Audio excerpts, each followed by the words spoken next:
नमः संस्कृताय बच्चों, कैसे हैं आप? बच्चों, आज हम इस कक्षा में उच्चारण स्थान करेंगे। संस्कृत व्याकरण के नियमों के हिसाब से हम इस कक्षा में उच्चारण स्थान करेंगे। ये लिख रखा है संस्कृत व्याकरण उच्चारण स्थान। तो उच्चारण स्थान किसे कहते हैं? जहां से हम अपने वर्णों को बोलते हैं, जहाँ उनको उच्चारण स्थान कहते हैं। अर्थात कह सकते हैं जहां वर्ण की उत्पत्ति स्थल होती है वह हम उच्चारण स्थान कहते हैं। तो बच्चों, संस्कृत व्याकरण से हम उच्चारण स्थानों को करेंगे। आप इस तरीके से आप उच्चारण स्थान कर लोगे, आशा है आप कभी भी नहीं भूल सकते। आपको अच्छी तरह से ये उच्चारण स्थान प्रत्येक वर्ण का अलग अलग क्या क्या उच्चारण स्थान होता है वो आपको मालूम हो जाएगा। तो बच्चों, पाणिनि की शिक्षा के अनुसार उच्चारण स्थान होते हैं 8। उन्होंने पुरुष को भी उच्चारण स्थान मान लिया, लेकिन मूल रूप से उच्चारण स्थान 7 होते हैं, जो ये आप देख रहे हैं। पहला उच्चारण स्थान होता है कंठ, जिसे गला कहते हैं। तालु, जो हमारे मुख के जो बीच वाला भाग होता है। मूर्धा, चौथा दंत, दांतों से। ओष्ठ, होंठ। नासिका, जो नाक कहते हैं। जिह्वा मूल, जिह्वा मूलम,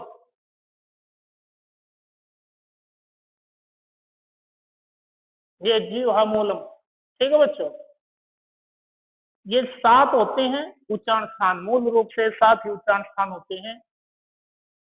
कुछ उच्चारण स्थान ऐसे होते हैं, कुछ वर्ण ऐसे होते हैं जो 2 उच्चारण स्थानों से बोले जाते हैं। उन्हें हम, जैसे कंठ से भी कुछ बोले जाते हैं वर्ण, और कुछ तालु से बोले जाते हैं, तो इनका नाम हो गया कंठ तालु। ठीक है, आगे है दूसरा है कंठोष्ठ। कुछ कंठ से बोले जाते हैं, गले से बोले जाते हैं, और कुछ ओठ यानी होठों से बोले जाते हैं, तो इनका नाम हो गया कंठ ओष्ठ। तीसरा है दंतोष्ठ, यानी जो वर्ण दांतों से बोले जाएं और साथ के साथ ओठों से भी बोले जाएं, तो उनका नाम हो गया दंत ओष्ठ। तो बच्चों, ये कुछ संस्कृत के नियम हैं। टोटल ये आपके 11 नियम हैं, 11 सूत्र कहते हैं इनको। तो इनको आपने याद करना कंठस्थ। इन्हीं के अंदर आपके जो जितने भी वर्ण हैं सभी समाये हुए हैं, सभी का उच्चारण स्थान इन्हीं 11 सूत्रों में दर्शाए गए हैं। तो पहले हम इस सूत्र को पढ़ेंगे, सभी जो दे रखे हैं। पहला है आकु है विसर्जनीय नाम कंठ है। दोबारा देखो, आकु है विसर्जनीय नाम कंठ है।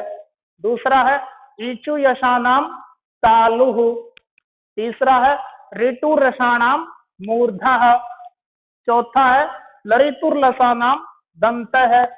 पांचवा है उपपदमानिया नाम ओष्ठौ। यमगणना नाम नासिका च। एदयितौ कंठ तालु। ओदौतौ कंठ ओष्ठम। वकारस्य दंत ओष्ठम। 10वां है जिह्वा मूल्यस्य जिह्वा मूलम। जिह्वा मूल्यस्य जिह्वा मूलम। 11वां है नासिका अनुस्वारस्य। बस आपके हो गए उच्चारण स्थान कंप्लीट। अब ये कहोगे जी कैसे, वर्ण तो दिखाई नहीं दिए।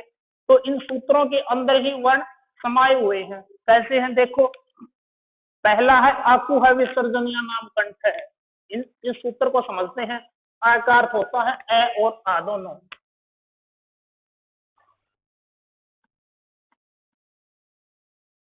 ए और आ दोनों हो गए ह्रस्व ए और दीर्घ आ दोनों हो गए। कु का अर्थ होता है कवर्ग।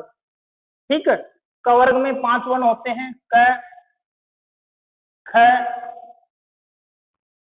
ग, घ और ङ। ठीक है, ये हो गए। कु का अर्थ होता कवर्ग, यानी कवर्ग में 5 वर्ण होते हैं, ये हमने लिख दिए। आगे है विसर्जनीय नाम।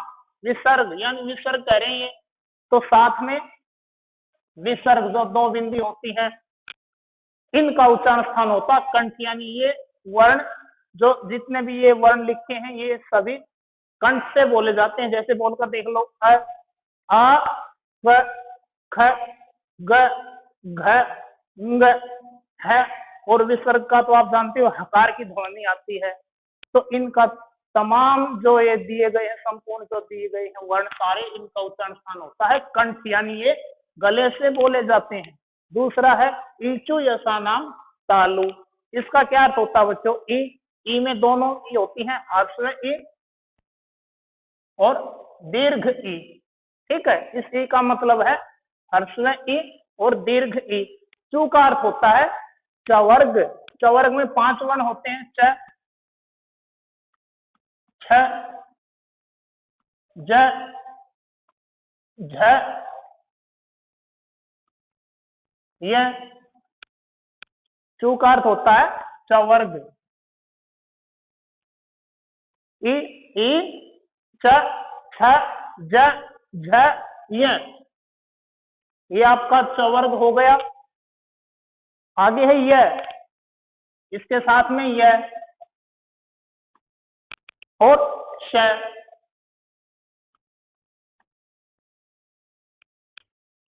ईचु यशा नाम तालु। ई, च, छ, ज, झ, य और श, ये बच्चों तालु से बोले जाते हैं। ईचु यशा नाम तालु।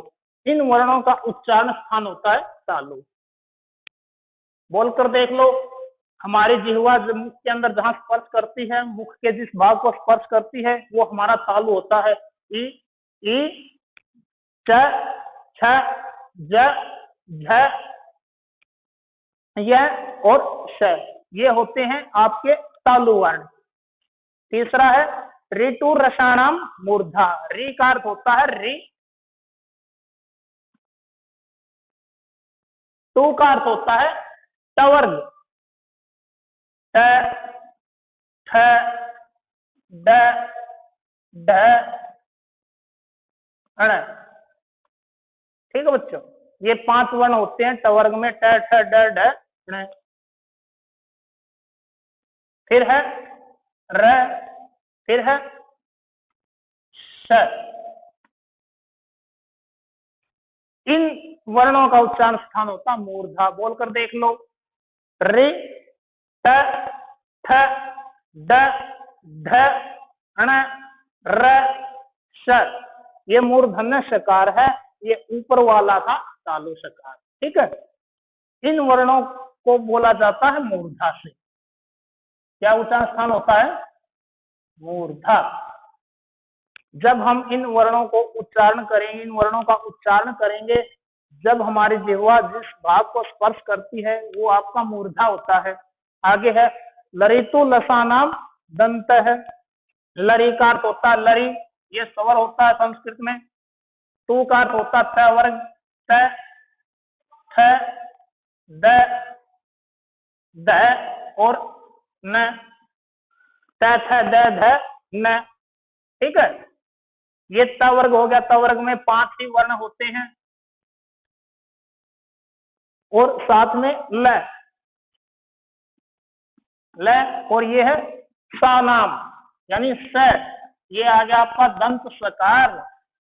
लरी, त, थ, द, ध, न, ल और स, ये आ गया आपका दंत सकार। यानी ये आपके जितने जो वर्ण दिखाई दिए हैं ये सभी वर्ण दांतों से बोले जाते हैं। बोलकर देख लो, लरी, त, थ, द, ध, न और स, दंत यानी दांतों से उच्चरित होने वाले वर्णों को हम दंत सकार कहते हैं, दंत वर्ण कहते हैं, सॉरी।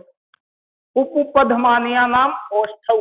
5वां है उपपदमानिया नाम। उ का अर्थ होता है ह्रस्व उ और दीर्घ उ। ठीक, पू का अर्थ होता है पवर्ग, प, फ, ब, भ, म। ये हो गए आपके 5 वर्ण पवर्ग के। ठीक, पदमानिया नाम। पदमानिया 2 वर्णों को पदमानिया भी कहते हैं बच्चों। पदमानिया कौन कौन से होते हैं? ये होता प, और है, इन दो वर्णों के नाम पदभानीय के रूप में भी होते हैं। उपपदमानीय नाम भी कहते हैं इन दो वर्णों को। तो इनका उच्चारण होता है ओठों से, ओष्ठौ होठों से बोले जाते हैं ये। देख लो, उ प फ ब भ और मैं, और ये दो उपपदमानीय नाम प और फ, इनका उच्चारण स्थान होता है ओष्ठौ, ये होठों से बोले जाते हैं। छठा है यह मैं गण ना नाम नासिका च, यह मैं गण ना नाम नासिका च। नासिका से कौन कौन से वर्ण, यह मैं गण ना नाम यानी प्रत्येक वर्ण वर्ग का अंतिम वर्ण यानी पंचमा अक्षर क्या होता है, ग, य, न, न और मैं, ये पंचमाक्षर हो गए यानी प्रत्येक वर्ग के अंतिम वर्ण, इनका उच्चारण स्थान होता है नासिका। और ये कंठ से भी बोले जाते हैं, कंठ में भी आ गया ये अंग है, देख लो। ठीक है, अगला है ए दयितो कंठ तालु। ए दयितो का अर्थ होता है ए और आई, ये दो वर्ण ये स्वर हैं आपके। तो ये दो वर्ण आपके कंठ से और तालु से दो जगह से उच्चारित होता, देख लो। ए आई यानी कंठ से भी ध्वनि आ रही है, तो ये हो गया आपका कंठ और तालु। ठीक है बच्चों, अगला है ओ दौतो, ओ दौतो हो कंठ ओष्ठम।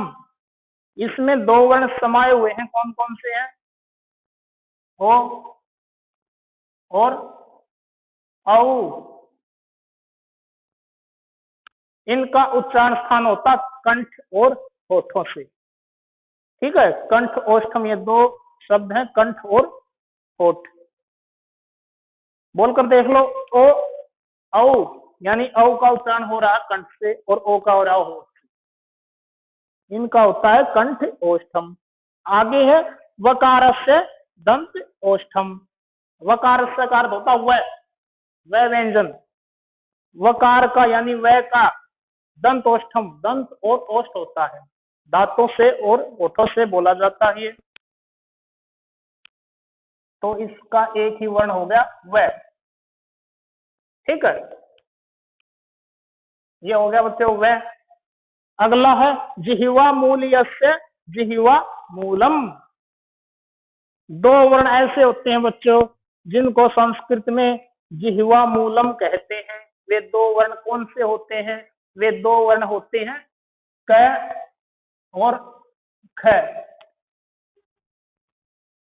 ये इस तरह का सिंबल होता है उन वर्णों के आगे, जैसे ये हो गया क, फिर है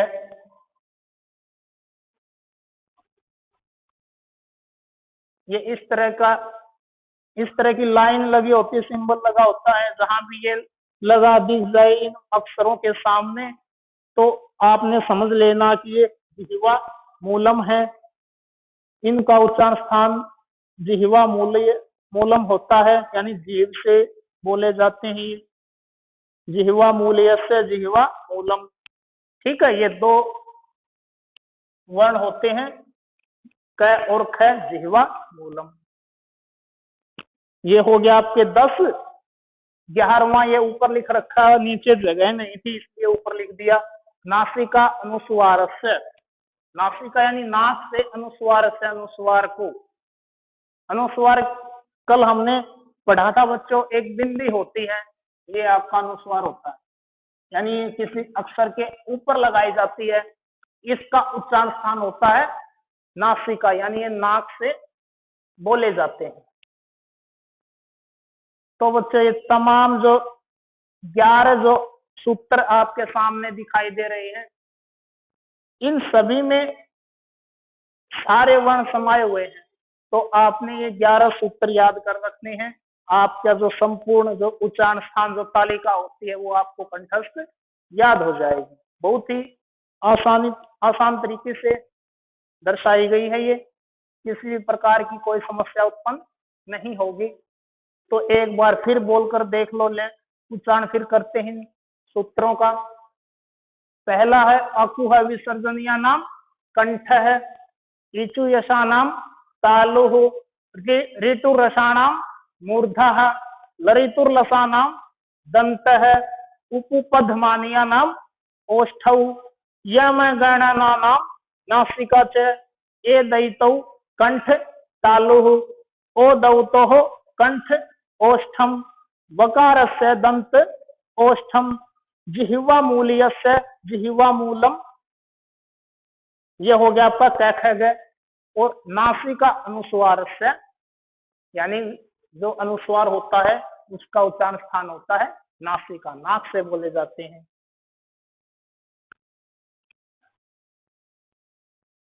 तो बच्चों आपने ध्यान रखना, एक तो ये होता है श, संयुक्त अक्षर होते हैं जो चार, 3 स होते हैं, ये ऊपर लिख देते हैं, ये होते हैं श,